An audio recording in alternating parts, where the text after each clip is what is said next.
Good afternoon, everybody. Robin Ayoub here again from the Localization Fireside Chat. And welcome to another recording. Welcome to another episode. With this recording, we are recording episode 237 or 38, if memory serves me correctly.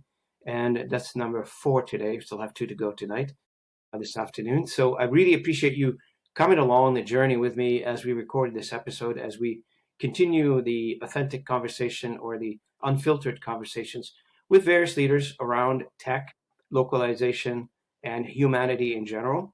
I had an earlier episode sort of got me thinking about many things. We talked about what happened to your digital assets after you die in the past episode. So this is the easy part.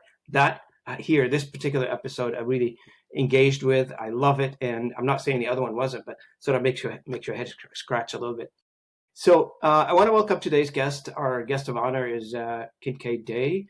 And Kincaid, I don't know if I got your latest title correctly. Feel free to correct me.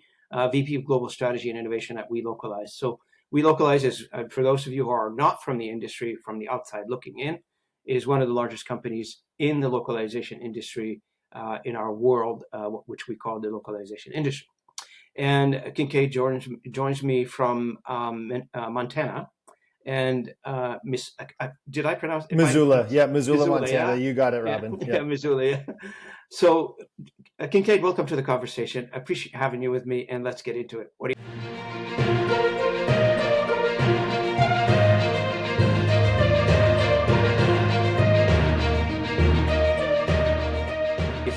Yeah, thank you so much for having me today. Really looking forward to the conversation.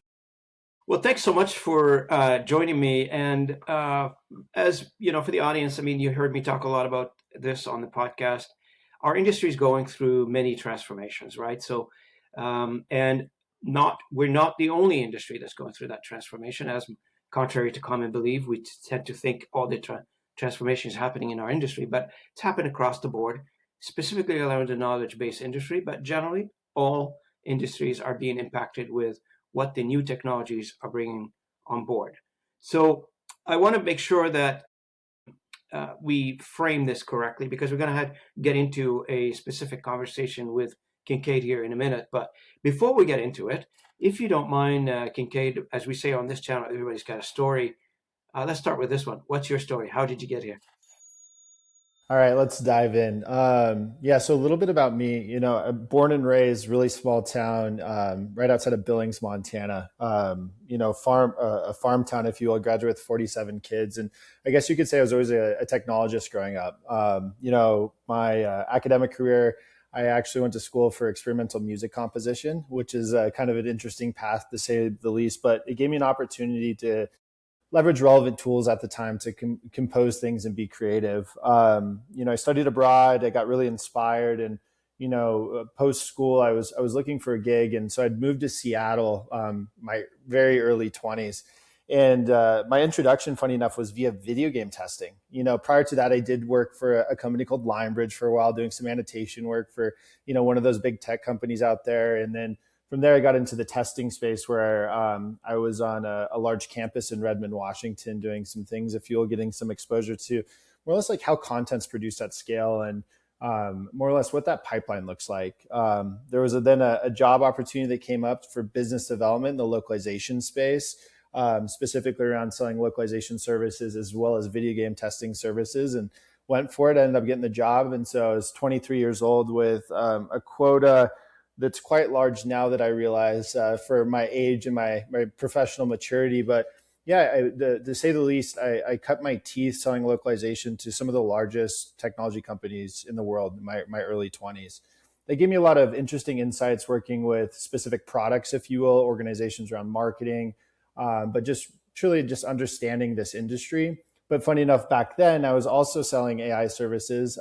It was back then called machine learning, around transcription, annotation, which was, it was a proper pairing, if you will, for a localization company at the time, and still is today.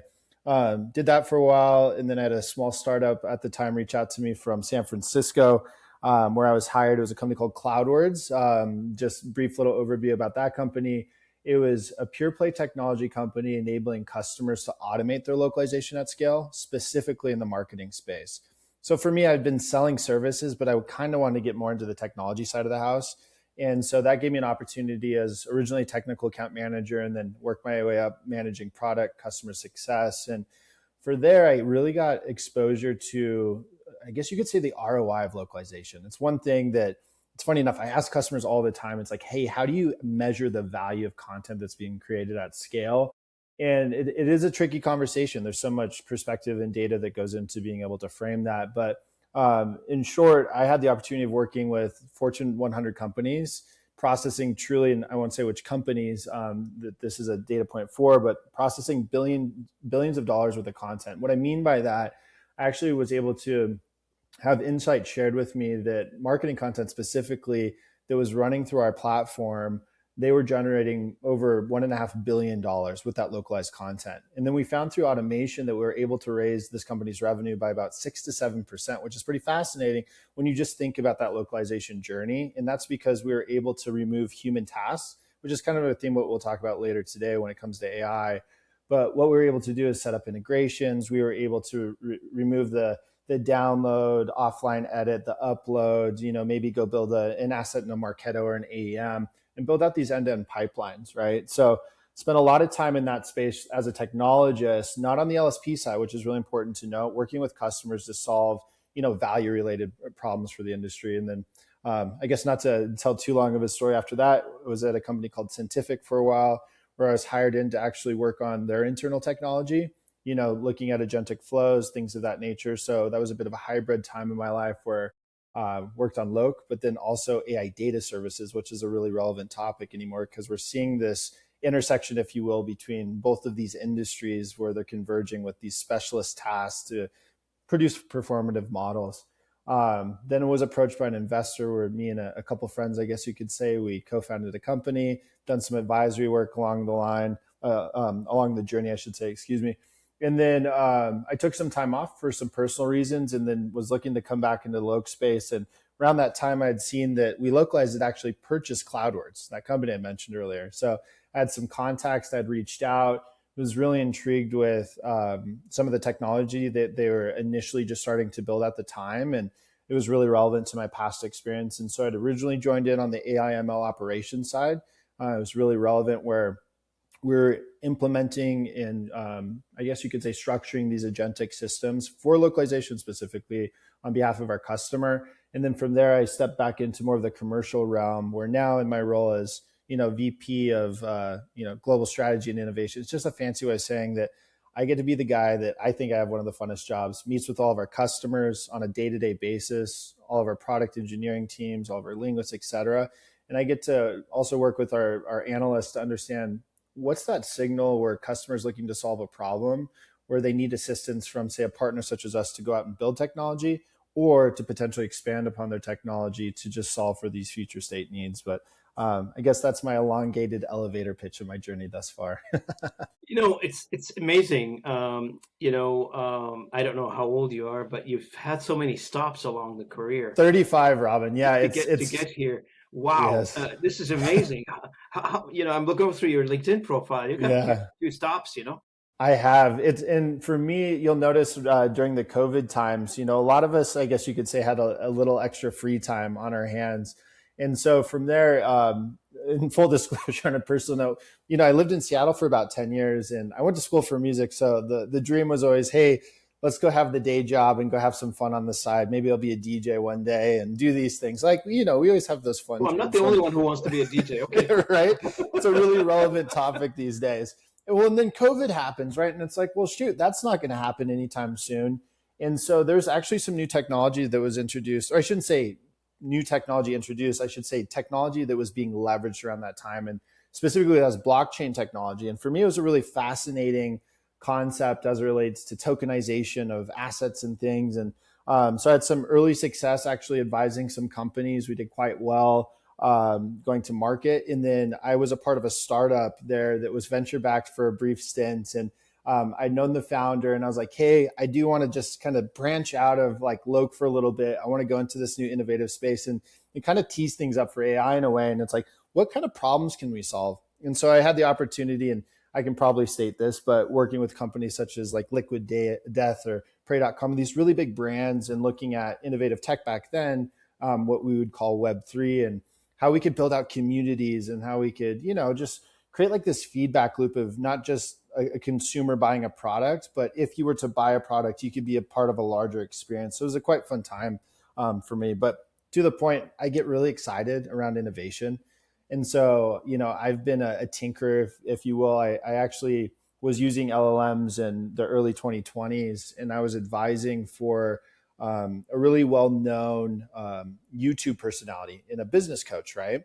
And so what I'd actually done is I'd indexed everything this individual had ever said, from YouTube to podcasts, you name it. And I'd created this company called Jump Search, because this individual has a community and network now, truly in the past few years grown to over 1 million people. And what they need is his insights, his inspiration. Like, he's not an accessible personality when they call him up, send him an email. So they wanted this coaching.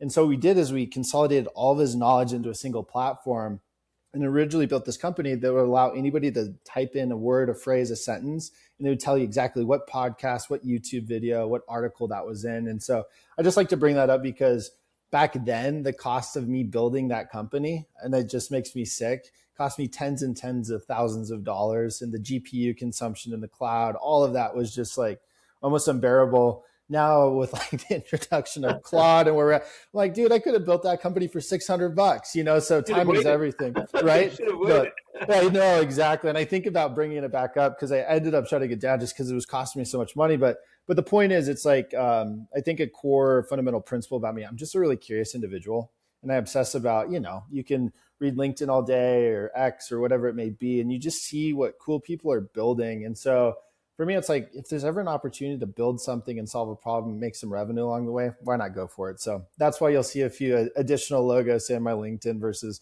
say, the average person. Well, curiosity is always nice, and curiosity a lot of times leads into many good things. The Absolutely. indifference, I guess, that's the depth of our knowledge collection altogether, or trying to find knowledge. If you're indifferent to anything, you don't learn. You don't just poke Exactly. around. Couldn't agree And more. Yeah. I've heard it with so many people in the past on this channel. You have to be curious, and if you're not curious, you've checked out. Basically, you're not part of the system anymore. You're outside of the system looking in. I couldn't And agree more, Robin. Like, truly, like, and sorry to, but to that point, it's like I want to highlight that because I see so many observers in this space where now, with, in the age of LLMs and AI, I feel like everybody can educate themselves on any topic, also be builders when they've never been able to be builders, but it allows them to truly participate in this, I don't know, this greater communal event that we're kind of going through as a human race. Not to sound too philosophical, but it's true. Like, I'm seeing 16, 17-year-old kids build $10 million companies in a weekend. It's true. They'll have an idea, they can execute it and take it to market. And so for me, it's like, that's the one thing I hope people are just not too afraid to just jump in and try, because there's so much opportunity right now. I just did a podcast last month with a young man out of Montreal, 18 years old, quit school, started a company online, got his first VC money. That's why he quit school, over $10 million. I said, I don't believe you. I said, I want to talk to the guy. I want to connect with him. I'm looking at the guy on my podcast, and I love him dearly now because I've had a Yeah. chance to do a podcast with the guy. And I just still can't believe it. I said, who is the person? He gave me the name. I connected with the person on LinkedIn. Yeah. And I went through down the trail, did you do it? Yes, yes, I did. And here's why. And to your point, I've got a friend of mine who asked me one day, he said, my 9 years old is building an AI app. And I was wondering, which one do you recommend? And I said, you what? You're 9 years old? For what? What is he building an Oh app my for? gosh. Yeah. It's amazing. It's a school project. Oh, I said, okay, school project. Then that's fine. That's fine. Not starting a company, is he? No, the point that you're making is very true. We at an age, at a phase of our lives as a humanity, where you've got all the tools available to you right now. Knowledge is democratized. It is not concentrated anymore. It's democratized. Everybody has access to it. You can learn, you can adapt, you can build, you can do anything you want, really. I mean, any Truly. topic that you're interested in, do a little bit of research, build, make money out of it. Possibilities are completely endless. Now, where it gets really sort of questionable is when people take the easy road, the lazy road, I would call it. Absolutely. We talked a little bit about this on the channel, is when you overlay, for instance, technology on top of bad processes, which this industry is famous for, without analyzing any processes. Oh, the boss says we need to go AI. Oh, okay. Yeah. Well, let's scramble. Let's put AI in. And then I talked to somebody, the CEO or somebody at the executive. Did you deploy AI? Yeah, yeah. We gave them access. We gave all our staff access to AI. Did you teach them how to use it? What are you doing with Robin, this? like to the point, I have actually really relevant example, specifically in the localization industry. And we had an ex customer now, right? And we've seen this transition really since the beginning of the year. To your point, you have these internal top down initiatives like, hey, everybody go use AI. And it's kind of this interesting feedback loop. You read a news article, you see a headline, and people are claiming that certain problems can be solved just by this plug and play methodology, but it's never that simple. And we'll see companies that end up burning millions of dollars in tokens because you had an agentic system and they're just running on their own, so on and so forth. So of course there's like cost risk, but then what it is I saw a technical organization take over a localization function recently, right? And really great customer, doing great work. They've been a partner for quite some time. And there was a top down initiative. Hey, we need to look at this as, more of like a utility function because there is different perspectives of localization, that value that I'd mentioned, right? And what they did is like, hey, we're just going to take this on ourselves. We're going to use agents and LLMs to do all of the loc functions. We're going to automate everything. And I'm like, well, what's your linguist network look like? They're like, what's that? And it's like, okay, so you have to kind of like let them, jump out of the nest, if you will, and learn to fly a little bit. Because for me, and I guess I don't want to sound too biased, but I think most of the people in the industry would agree, any company doing that, they're introducing so much risk from the perception of the quality of content, because we're not just talking about product or internal technical documentations. Now imagine if your CEO has a brief or a newsletter that needs to go out into 30 plus languages. And imagine you're using an agentic system. If there's a mistranslation in that context, and say you're a public company, like that could actually influence and alter your stock price, for instance, right? So for me, I was just like kind of taken back, and you can't like argue it. We know that this is happening in the industry. And so you just have to be as complimentary as possible to give them guardrails and frameworks where you're able to. And then for those that are really ambitious, you just, hey, we'll be in touch and we're one phone call away when you do need us, right? But Yeah, to your point, yeah. I'm just seeing it all over the place currently. I was going to ask you this question anyway. It was on my list here. The word agentic is doing a lot of under-examined work, I would say, in the industry in general, like on the buyer, on the customer side, on the LSP side, everywhere. And I know we localize your system's called Opal, right? Opal, that's correct. Yep. Is an agentic system, my understanding from my research. Uh, what's it doing actually that perhaps is it traditional MT, or is it outside of that, or is it in addition to that? Maybe you Yeah. can give us a little bit of brief on Opal, and how is that whole post editing pipeline is being affected with Opal? Yeah, absolutely.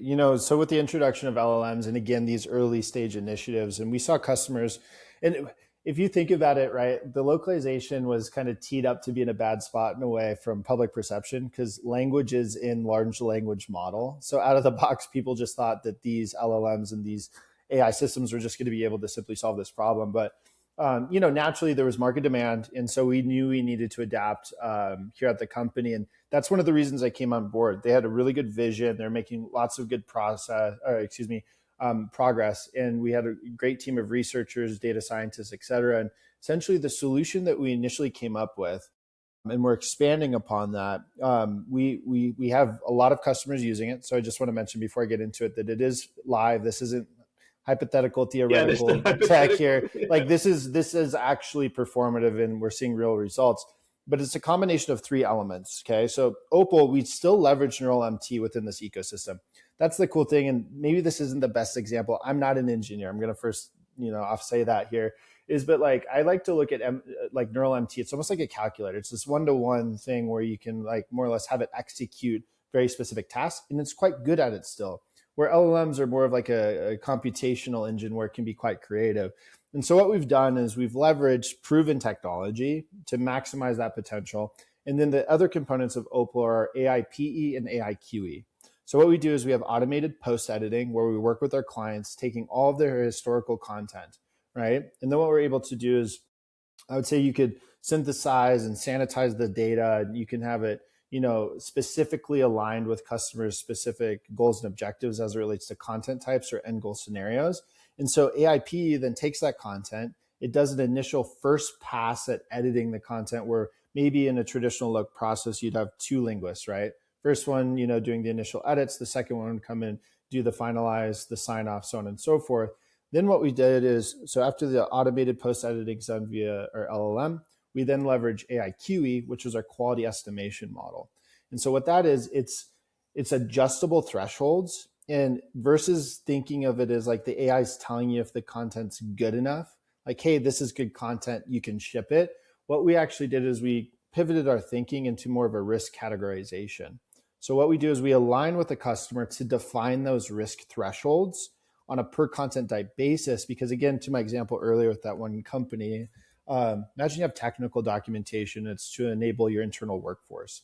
We might not need to spend all of the resource hours into really making that top tier quality content.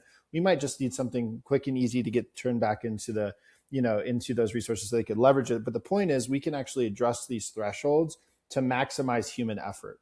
So what QE is actually doing is it's giving all of our linguists a signal of how they should maximize their time. Because between MT and the PE, we're making really good progress with providing really high quality content. The QE is then directing that to the linguist where we can actually, if it's really high quality, low risk, we can lock that down so they can avoid having to spend any effort. They still have visibility, of course, that's really important, but then they can go in and they can address any critical or high impact segments. The beauty of this ecosystem, though, is we're able to capture all that context of the data being generated from our linguists, which then go back and improve those systems. And to like lift the hood, if you will, the way that that works is we're not just using one specific model, okay? We use a model garden approach. And what that's really valuable to note on behalf of our customer is we'll see a customer that has a contract, say, with one of the large commercial frontier labs, okay? That means they're confined to using that agent in any capacity. That means they couldn't go use one of those competitors. For us, what we're doing is continuous benchmarking for all the languages, the content types to ensure that when Opal's performing, that it's truly as dialed in as possible. And then say, it used to be a 3 to 6 month turnover when it comes to new models being introduced, but it seems like every 2 weeks these days. What our data science and our quality teams are doing is we're constantly benchmarking all of this performative technology, if you will, and then we're always adapting that solution. So in other words, the customer can always ensure that they have the best, most optimal solution in the market without having to take on any of that technical responsibility. And so that's really what allows this to work. In addition, though, to Opal itself, it isn't just like an internal technology. And I think this is really important to note. Our philosophy, if you will, when it came to producing this is like, hey, one, of course, we'll introduce this to our customers, but you maybe saw, I think it was back in January, maybe February, we actually partnered with Phrase. So you can use our technology within, say, a TMS such as Phrase, and we have other integrations as well, because we had a lot of customers that were working with us and they really were, appreciating the output and the performance, but they're like, hey, we want to use it with the rest of our vendor ecosystem. And so for us, we took a different approach than, say, the rest of the industry. And I shouldn't say not everybody's this way, but the point is for LSPs, typically you want to get as much as that volume and that work for, your human services as possible, where we just took an inverse perspective and said, hey, no, let's take the technology and allow that customer to use it any which way they see fit so they can truly achieve whatever they'd like to at scale. And I'm assuming the version that is exposed to the customer is different than the version used internally? No, it's a good question. Actually, it's the exact same technology. So what we actually do is we have a proprietary approach. And I should note, like our AI QE methodology, we do have a patent on that. And so it is quite specific. And a lot of the data science, and I should say that I'll just label it as a professional services element that goes into the setup. We still manage all of that on our side. So for instance, the technology layer is exposed, but we come in as a partner to work with those customers to deploy that technology. And then when it's up and running, just think of it as like these language or content pipelines that the customer then can route all their content to. But then it's the linguist network, right? If they would like to use different vendors for different content types or scenarios, we're not restricting that in any which way. And we just saw the value in that because, for us, there's no benefit of us trying to, it goes into the whole walled garden. We'll probably talk about that later, right? there's Yeah, no I've got benefit a for us. segment on the model Yeah, guard. just to tee it up, we don't want to trap a customer into having to use this one specific approach. We want to provide them with the best solution at scale. And we know large customers and the majority of the customers we work with, due to those internal procurement initiatives, things of that nature, they do need to diversify due to the nature of the sizable spend. They don't feel comfortable sometimes just working with one specific vendor. So it was kind of the best of both worlds approach from our perspective. Another question on Opal, if you don't mind, Yeah. Kincaid. My understanding is it's got two tiers. You probably have it maybe for the audience who need to wrap their head around it. One, or if you enable it, it keeps the linguist in the loop, basically. And the other one is called automate, which means it's straight through processing with no human touch. You Now, got it. you named one customer which is into it, I guess. It was part of, I don't know, I was doing research. It was one of your customers. I'm not sure if it's an existing customer or an ex-customer. I have no idea. Yeah, they are existing customer for sure. Yep. Yeah. No, the question is, what broke first? And when you put the system into live production, and I think it's been around for 12 months, am I correct? Yeah, over a year now. It's Correct. over a year now. What was the first assumption that died on contact with reality? That's a great question. I'll do my best answering this, and if I could phone a friend, I'd probably bring it over Phone a to friend. our data science You can team phone a and stuff friend. I'm like fine with that. that. No, I think it's like, as you can imagine, right? And this is more of it's a general response, but it's really applicable, right? When you're deploying, LLMs within, a standard workflow or services, there's always this perception of the content that it's producing, the output, the performance, is it accurate or not? Because it always sounds really, really good. So I think for me, what I would say as an observation is, early days assumptions and the early customers that we worked with are truly partners. And a lot of it was trial and error and experimentation and validation, benchmarking, et cetera. But like, I would say the most difficult thing, and I wouldn't say it broke, but it was being able to take this internal technology that I mentioned that we made and making it accessible to the market. The biggest hurdle was making it accessible to these TMS systems, internal customer, I would call it proprietary tech or homegrown tech, things of that nature. That was complicated, right? Because essentially you have to structure the piping, you have to structure these insights. But the way that Opal works today is we have this quality estimation component. So how do I feed these insights back into these external ecosystems? But when it comes to PE specifically, it really goes into like how accurate is, well, the accuracy is always good. I'll call it that way. But what you see though is that LLMs, they're quite good at grammar and accuracy, as we all know. But when it comes into like brand drift and some of the things that are really relevant to terminology, that's where you really need to ensure that those linguists are in the loop to ensure that we don't have anything being approved. Because one of the risks with like a closed loop, reinforcement system with human feedback is that as content's approved, it goes back in as reinforcement data to retrain or improve the system, right? And so one of the things there is, you can imagine the early days of quality estimation, we might have seen QE locking segments that it shouldn't have. And then maybe our linguists missed that. And this is, again, first one or two customers where you're truly in MVP taking this to market. But that's what I would say is really the perspective of AI, because it looks at matching data.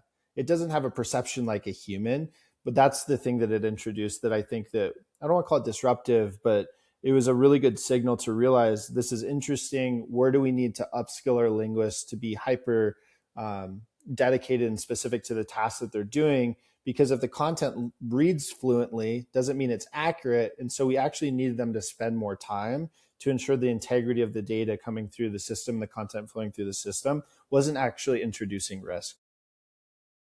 Which brings me to the next topic, which the heart of the matter, I guess, and that's what made me book this episode, which the claim that better AI output made a human review more important. And not because of anything, but maybe because the errors become rarer, harder to spot, becomes a little bit more unusual from your regular post editing, where I've seen some of those some of this output coming out of AI. And when I worked for Language up till November, I got our linguistic team or linguist team and the director of linguistic services show me a few things in French, makes my eye rolls. Yeah. I bageled my coffee. You want to order a coffee with bagel? That's the French version. The English version came out. I bageled my coffee. So this is hard. It's not hard to spot, but for somebody who's reading fast, you probably missed that. So like for better AI output, the normal thinking would say I probably have lesser PE post editing effort. But the case here is you need to spend more time on post editing. It's almost backward for the logical thing. I know you're on the inside and you understand it a Yeah. lot better than the outside looking in, but would you mind explaining it in a sort of like clean way to people that don't know this and watching it from the outside the industry? Yeah, absolutely. Yeah. So to your point, to like summarize that, there is this common consensus that like, hey, if it is reading well and is performing well, why do we need these humans anymore? But to what I just mentioned, there's I think risk is going to be one of the number one things we hear about in our industry over the next few years. Because with AI, again, like you brought up two flows that we have. And I didn't acknowledge that, just to quickly acknowledge that as well as yes, we have Opal with human in the loop, and yes, we have Opal with no human in the loop. Because at the end of the day, who owns risk? It's not us as the vendor, it's the customer that needs to define that risk. And so then it's for us to align the right resources to combat that risk. And so with the use of AI, imagine if you have no human in the loop. One thing to note is you don't want a linguist or a quality team, AI data science team to take any of that content and to use it as reinforcement learning, right? That's going to exist over here and maybe benefit off of all the data and the content that's captured from a linguist in the loop. So there is just two very distinct paths, if you will, of when a linguist is needed versus when it's not. And again, that's up to the customer to decide. When the linguist is involved, and to the point, because the content reads so well, however, it might be completely off, we need these specialized linguists now. And I say specialized, like for our clients, imagine that they produce technology, like an actual physical hardware device. You want individuals that actually know that company, their cultural references, they understand the brand, the terminology, because they need to ensure that there's nothing that slips through that could pollute that data. And I speak in these terms because all of that creates distortion over time, drift, if you will, or, generally speaking, hallucination. So in other words, that's what we found is like as content is being edited, in the future state generated, we're going to need more specialized linguists versus generalized linguists to be involved on a per customer basis, or even more specifically on those content bases, because they're going to understand the patterns of how AI is producing content, and they're going to know what they need to look out for. A great example, imagine if like we have a whole legal arm of the company. Historically, imagine like, with MT and TMs and things of that nature and your match rates, maybe that effort would take, I'll say 30 seconds per minute just to do a quick pass through. But now, due to the nature of that content and the risk that it poses, you need to ensure that nothing's being introduced. MT didn't introduce things, it just recycled historical content. AI has the freedom to think, and when it doesn't know and why hallucinations happens, it fills gaps because it wants to execute on that task that you have. So we really need that intentional, engagement from our linguists to ensure that the content is truly aligned, it's accurate, it's compliant. There is no risk that's being introduced because, again, for them, now they're kind of this gatekeeper, this guardrail, if you will, within these content workflows to ensure that nothing sneaks through to create issues over time. What does this do to the rate card, do you think, Kincaid? Oh man, I didn't know You we were knew going to this get was into coming, right? rates today, Robin. You knew You this was can't put coming. me in the spot. It's funny because I've listened to some podcasts and there's a lot of people. Honestly, I think two customers in the past 3 months where they're like, "Hey, we need to adopt AI. We probably need to go to RFP."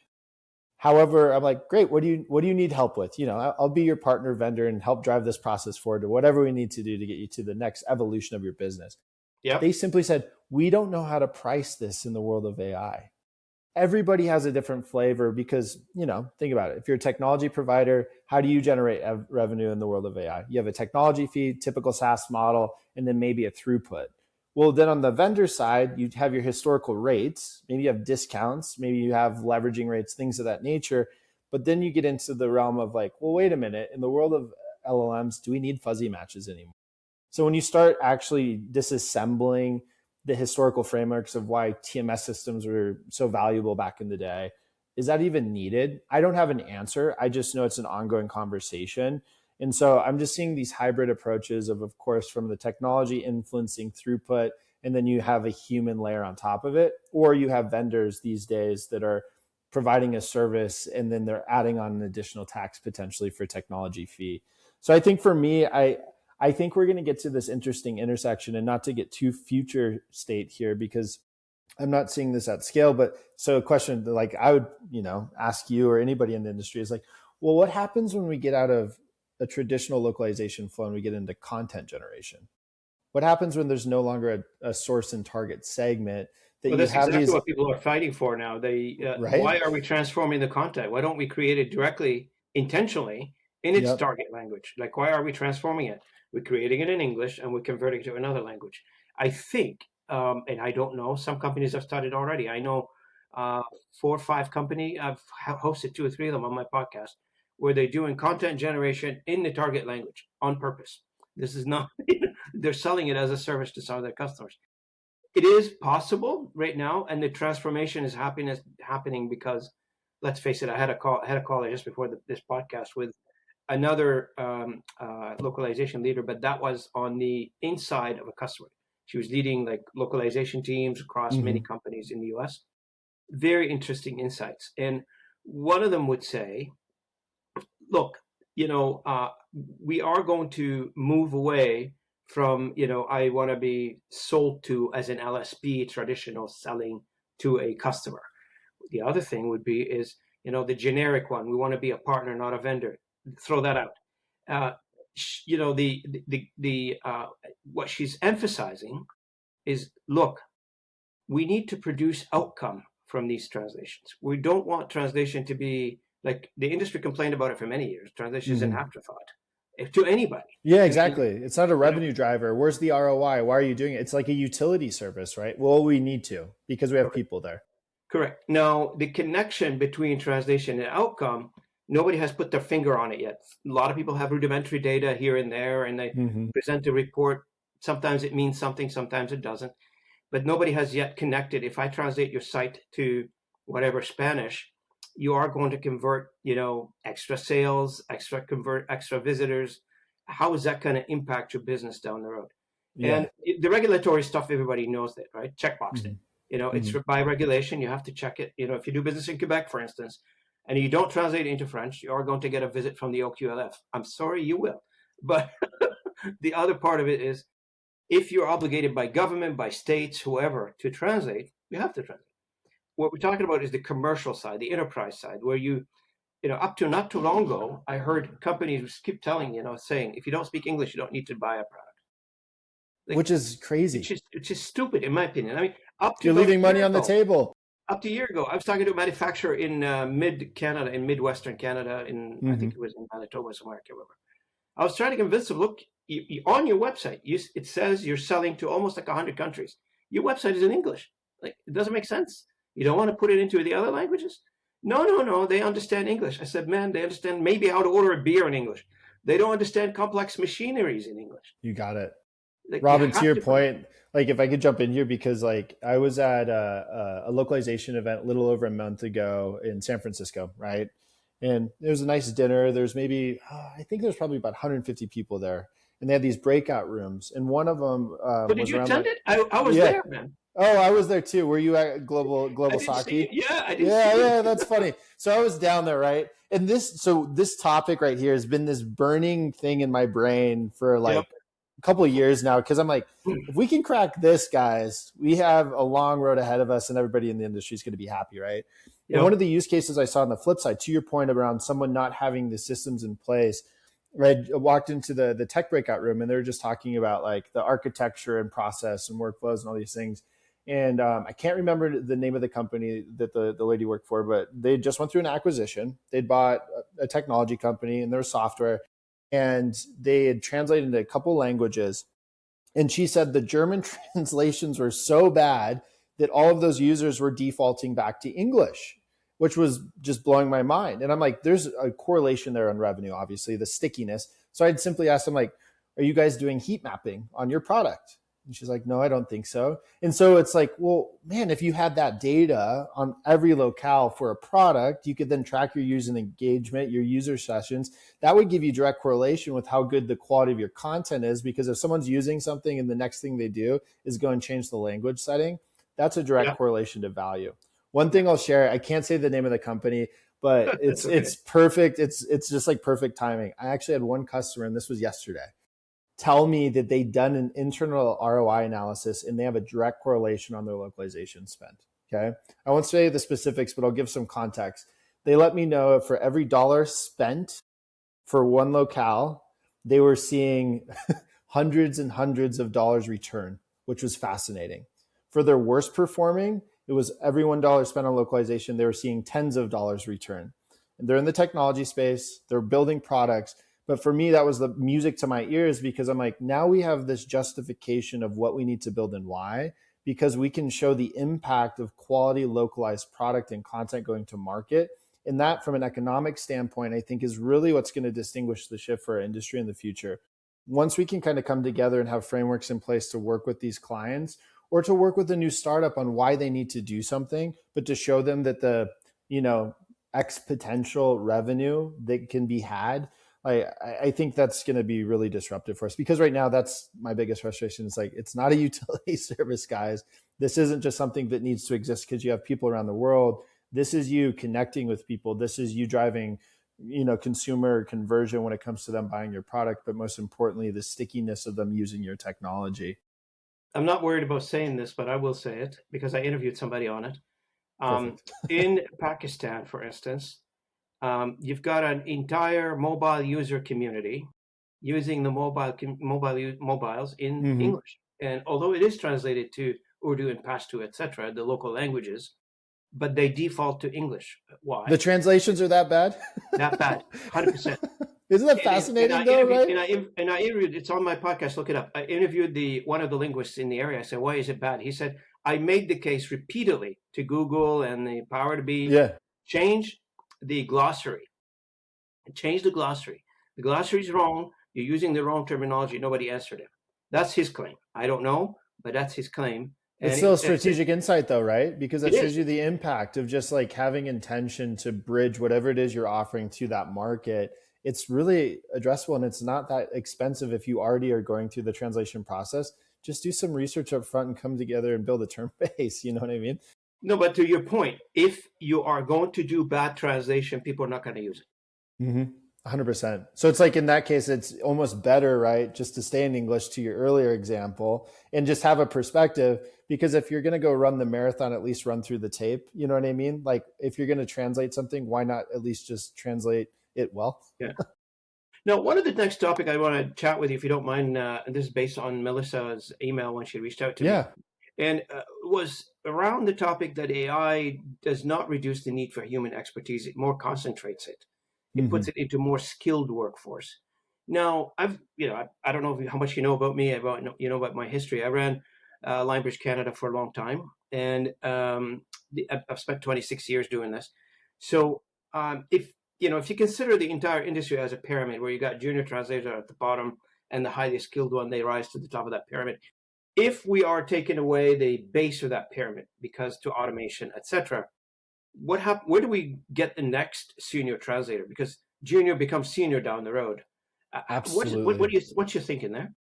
And this isn't like representative like the company's thinking necessarily, meaning like this is like a philosophical view. And I think about this all the time because it is true. There's going to be this convergence point, and we see this generally in AI, right? Entry level jobs are potentially going away because now those, lower barrier to entry tasks can be automated via agentic systems, where I think that is going to be a problem, right? I think, for instance, one of my colleagues, he was a professor at a very large university here in the States, and he was a professor going over and educating folks on translation localization to help them like bridge the gap to enter the industry. And I asked him, I'm like, hey, why did you step out of teaching? He's a fantastic educator. He's a brilliant dude. And he simply said exactly what you just mentioned. He's like, I can't feel good giving people this guidance and this pathway into a position that might not be historically how we've perceived it in the past. I.e., I don't know if they can get that entry level job anymore. So I'll talk about the top down really quick. And I used this example earlier.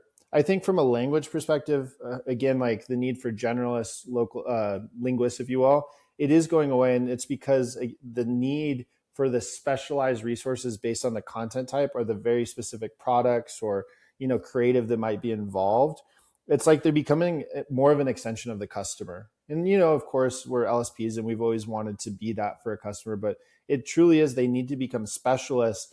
And the importance of that is, one, again, understanding the content to ensure that they're able to more or less address any potential issues or risks that's introduced. But most importantly, they're actually doing like a data labeling exercise. It's no different than why, say, a frontier lab goes and works with a company that provides an annotation service or content generation or prompt and response generation. And in that regard, it was generalized, content gathering. But now they're looking for PhDs, they're looking for researchers, they're looking for whatever specialists, right, that industry might need. And that's because the information flowing back to do the reinforcement learning or to train these models, or in our case, to give us really high quality referenceable materials to leverage within our agentic systems, you have to have that type of resource within that role.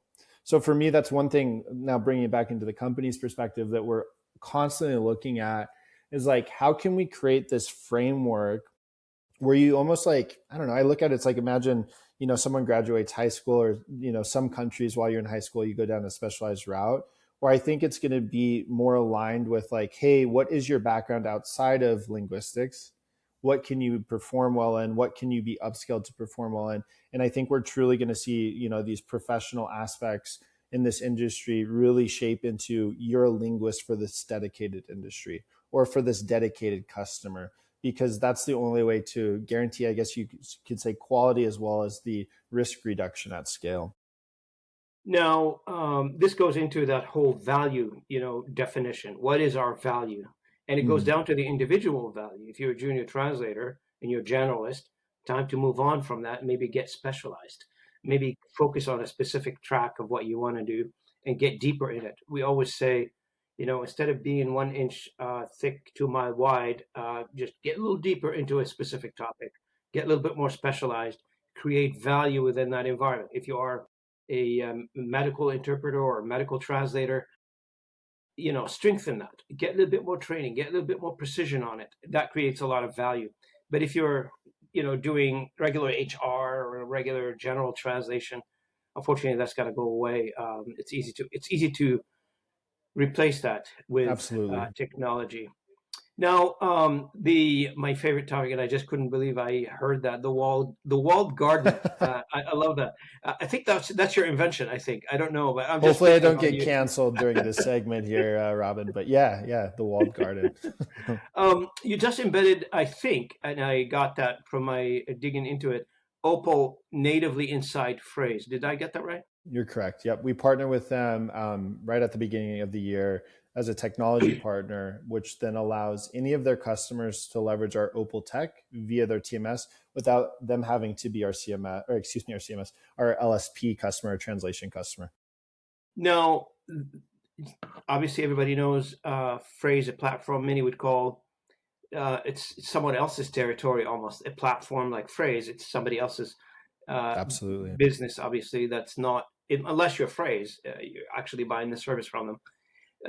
This is deliberate bet on open ecosystems. Mm-hmm. What makes it? So what makes it an open ecosystem for us to partner with them? Yeah. What's the Yeah, logic yeah, deliberation exactly. there? So it was really pinpoint down to like an early adopter of Opal, one of our customers, right? Really, Fortune 100 company producing content at scale. We have a segment of their work, right? And we've worked with them, I think, for over 15 years. And so we had implemented Opal, and again, they're seeing cost reduction. The quality is guaranteed. That's our value prop, if you will. Hey, regardless of the tech that you use, our guarantee is that you're not going to diminish quality. They said, hey, we'd love to now introduce this into, say, the greater company or to allow our other vendors to use it. Naturally, all of these LSPs or vendors in the space, we have our own internal technology, our own, what do you want to say, like project management, facilitation, billing, all of these things. So it's not like an easy shift just to do an extension of that and bring say, a potential competitor within your own roof and into your ecosystem. So we reached out to Phrase, and we established our technology partnership with the intention, right, of allowing any of these customers, say that are a Phrase customer, to leverage what we believe to be some of the technology in the space, where they can leverage that across any of the vendor ecosystem or landscape that they'd like to. So for us, we wanted to invert it versus like, hey, let's keep this enclosed. You can only have access to it if you're our vendor. Only if we give you our services can you use our tech. And we're like, no, like we're really proud. I'm really proud of we have a really brilliant team with Aaron, Darren, and Chris leading our technology organization. That we're just quite confident. It's like, no, let's make it available. Of course, we'll be involved just to get it set up. We'll do the data science required. We'll do the quality checks, all of that to ensure that truly it's the most performative configuration. But shoot, if you want to go work with 5 other LSPs and you're not leveraging us, that's okay too. So for us, that was our methodology of partnering with them. And then in addition to that, they call it a partnership, but really it's more of like a technology partner where we registered with Blackbird. We really like what, say, Bruno and that team's doing over there, where what they've done is they've taken all these components of the industry and all the content sources, and they make it accessible. And so for us, we also made Opal accessible within that ecosystem. And then we also have, say, I guess you could say in-house connectors into other TMS platforms as well. Again, with the intention of like, hey, whatever ecosystem you want to move into, not a problem. We've also partnered with some large language models. So our technology will be available via their ecosystems in the near future. I don't think that if that's been approved this week, so I don't want to be too premature when I announce that. But the goal is there too. So we talked about this no human in the loop. Now imagine when someone goes into their LLM on their computer and they're working and they have a Word document and they just need a quick translation, making it that accessible. So again, for us, it's walled garden, one for the competitive landscape, but also then for the customer, where they're not tied into having to use, anything that would be a requirement. In other words, we're giving them a key to every door that we see that would give them access to our technology to be able to facilitate their localization services. I will plant this as well, Robin, just real quick. We do have some technology we're building, really excited to be taking that to market with the team that really is aligned with future state customer needs. It's complementary to everything in the space, as I mentioned. That's how Opal is. But now what we've done is we've went a little bit farther upstream to tackle some of those internal technical restrictions that customers also face. Because one thing we have to keep in mind, I have a handful of customers right today where they're like, hey, I got a tech budget. They want me to do something with AI. So I have my own LLM that can translate content into these languages. We're like, great. What about the rest? Well, it's not good at that yet. We know that story, but we're also positioning ourselves as partners to understand that, like, I think over the next few years, especially within like mid-market enterprise, all the way up to, some of the largest companies in the world. And as the technology is more accessible and the cost is there, that we will see more experimentation. And so I should just say our philosophy is also accounting for that as well. It's like, hey, there's a today need. That's how we're countering it with Opal. But then also, how can we create these collaborative environments so the customer never experiences restriction when they're even trying to facilitate their own internal localization process that they might invent in the near future. No, for the audience, what Kincaid is talking about, this industry has spent years trying to create a closed, locked-in stack where they can put the customer in and the customer can't escape anymore.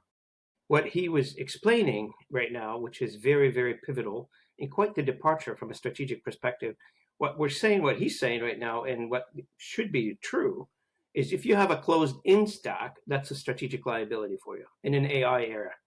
In an AI era where people can build their own things and they don't need, unless you make the case for them that they need you, they can go depart and do it on their own. And we've seen it, people building models using Copilot and a few other things. Not to perfection, that's fine. It does what they need to do. But having the ability to bring your own model into that walled garden that Kincaid is talking about and work with other vendors. I've known many companies that they have a tech stack that would only allow them to use it, the LSP to use that stack. Nobody else is allowed to use it. In today's age, that's a huge limitation. That's a big, big limitation. Customers want freedom of choosing, wants a convenience, and wants also ability to pull in and out sort of their tech stack or their components of the tech stack as they see fit. Kudos, this is good. I really like Thanks, that Robin. I model. appreciate that. Yeah, we're really Yeah. excited for it. It's just one little funny story. I think it emphasizes what you just said.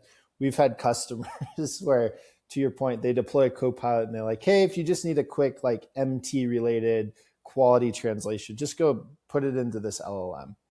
And then the IT department comes back 6 months later and it's like, "Why do I have a bill for $500,000?" You know what I mean? And so this is a thing you have to think too. So it's like, hey, if you implement our solution, it could be internal. We don't even have to be the services. Again, no human in the loop. We could at least give you some insights, some tracking, some monitoring to de-risk some of these scenarios that we're seeing. Because everybody's like, well, I've been meaning to translate this content for the past 2 years. Let me just drag and drop this entire folder. Little do they know it's hundreds of thousands of strings or whatever it may be. So I just like to call that out. It's like, it's a silly thing to state, but it's truly a risk within large businesses because the average individual doesn't understand like, the impact of going through that end-to-end process truly is, financially speaking. And you bring a very, initially during the conversation, you brought up a very important point is the customer needs to figure out which pieces of their content is at risk, medium risk, low risk, high risk, etc., and choose the perfect process for those types of content. Now, I've seen customers, and I've been in front of customers for almost 30 years. They tell me, "Oh, we need all the above. We needed high quality, cheap. we needed magically to appear, the genie thing." I'm talking about those with the logical expectation. I'm not talking about the crazy Yeah. ones. But the expectation here is that the customers are more familiar with their own content than an outside supplier, generally speaking. As Mm-hmm. the relationship deepens, of course, the outside supplier becomes more embedded into the customer process, and they can now judge the content more logically, more Absolutely. systematically, succinctly, etc. But let's say you're doing a brand new RFP with a brand new customer coming from the outside in, you need a bit of a ramp up time to understand what that content look like. Then you start advising logically on the type of content and the type of direction you want to send that content. Spot on. And that's exactly why we structured Opal to work the way that it does today. To your point, any of the customers we've had for years, we're an extension of them. We understand the goals, the objectives, the wants, the needs, if you will. But for any of those new customers, it's a part of the service that we offer is like, we really go in there, we understand the goals and objectives. Most importantly, if they have historical translations that we can even have as reference. To your early example on the mobile company, do they have glossaries? Do they have terminology? Things of that nature. And that becomes very critical on structuring that approach. Because again, with Opal, we can deploy it across all languages, but we can also do it on content types. So then to your point, you can also structure conditional routing based on this intention of quality. So human, no human, but everything flowing into a human. We have then the quality estimation. So we have all of these little data points that we can capture, which is so critical. And then that's I guess you could say, the levers that we get to adjust, say on a monthly, quarterly basis to, again, really make the most efficient pipeline for our customers possible. This is very, very, very interesting and very timely discussion. And for those of you, for the 19,000 companies in this industry, if this conversation of interest to you, I'm assuming you can reach out to Kincaid and have a conversation with them. But Anytime. I'm really happy that we got a chance to connect. Now, let's, if you don't mind, as my wrap-up question, Kincaid, 3 years out, what does localization org chart look like? Which roles do you think will stop existing, disappears, and which roles do you think will get invented? It's a really good question. Again, as you can imagine, something I think about often. I'm really curious to see what's going to happen when we get into content generation. We know that that's going to be applicable for certain content types. You know what I mean? Mhm. Products, things of that nature. That's not necessarily relevant. But like in the world of marketing and things like that, I could see us really having those in-country. It's like transcreation, if you will. So having marketing or in-market representatives on behalf of a company that own that market's perception, which would then truly take over this and then pipeline, this service, this workflow, et cetera. So I think from a quality, if you will, and when it goes into like the content and the linguist, I think it's going to become more decentralized. However, I think the greater process as a whole, I think we're going to see more technology arms of businesses because they own the deployment of LLMs and these workflows becoming more aggressive in developing their own solutions. So I think there's kind of two sides of this coin, as my colleague likes to say, where you're going to see a collapse internal within these large entities, and then you're going to see a distribution of ownership within those local markets. And think of it this way: it's like, imagine like that highly skilled linguist, let's say if it's for legal content, and maybe it's a multi-country legal entity. I could see those linguists, funny enough, being promoted internally or potentially as an extension of the LSP, or even as a customer to truly own markets. Because then from there, they're ensuring that all of the data that's being harnessed, all the content that's going out, once we figure out this ROI thing, it'll make their lives a little bit easier, right? I think that's how it's going to be distributed. Again, I think current state localization is truly looked at as a utility service. Generally speaking, that's not my perspective. I want to call that out. And so I think as the value is actualized and it's measured, the role in the ownership will be defined differently internally. And I don't know if it'll be called localization in the future, you know? Yeah, So it my could be two called cents something is else. content gen is going to be highly disruptive. And then again, the one thing I just have to, I guess, say that the quiet thing out loud is, at the rate that these models are progressing, we don't know what this is going to look like in the next 2 to 3 years. We Every could have conversation breakthrough. we're having, Kincaid, has got a short expiry date to it. So yeah, right. So I'm time stamping that for the sake of the podcast. That I don't know. Let's see what happens with the next Anthropic update. I'm joking, of course, but the reality is the linguist will always be needed. The infrastructure in order to facilitate content at scale will always be needed. So I know there's a place for companies such as ours in the market. It's just around ownership and the measurement of value, I think, is what's going to distinguish who owns what piece of this journey in this workflow. Thank you, Kincaid. I really appreciate it. Thanks, Robin. Really appreciate the time today. Kincaid, this is really, I mean, for me, it's exactly the kind of conversation I wanted to have, to be honest with you. A year ago, Likewise.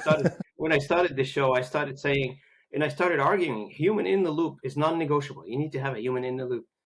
Today, I think you told us that, here's the production data, and here's what's behind that theory, which I really sort of backed up the theory with evidence and details around that. So I appreciate you bringing that topic to the audience of the Localization Fireside Chat. Appreciate it.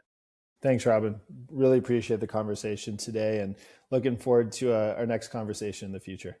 Absolutely. Consider this podcast your podium. Anytime you have an update, please come back, and we'd love to host you. Thank you so much. For the audience, I want to thank you so much for joining me in on this conversation with Kincaid Day, our VP at Welocalize, and we want to thank you so much for your contribution to this conversation. I also want a big thank you to Kincaid and the rest of the guest speakers that they come in on the podcast, the preparation they go through, the organization, the logistics that goes in. There's a lot of work that goes behind the scene that the audience don't know about this, but I want to appreciate that. It's grateful. I'm grateful for that. I'm very thankful for this, because I know how much it takes. I mean, I'm an army of one. I know how much it takes to produce one episode, but also the guests, they come in, they prepare, they want to deliver a message, and that's very important to them, and they get that right. So thank you again for watching us on YouTube. If you're watching us on YouTube, thanks so much. And if you're listening in on the podcast, okay, thank you so much for listening. I see the downloads are going up. I greatly appreciate it. And also, if you're reading our blog where I summarize these conversation in an archivable form, thanks for checking us out on the blog post, robinayoub.blog. Until next time, this is Kincaid Day and Robin Ayoub signing off. I'll see you at the next episode.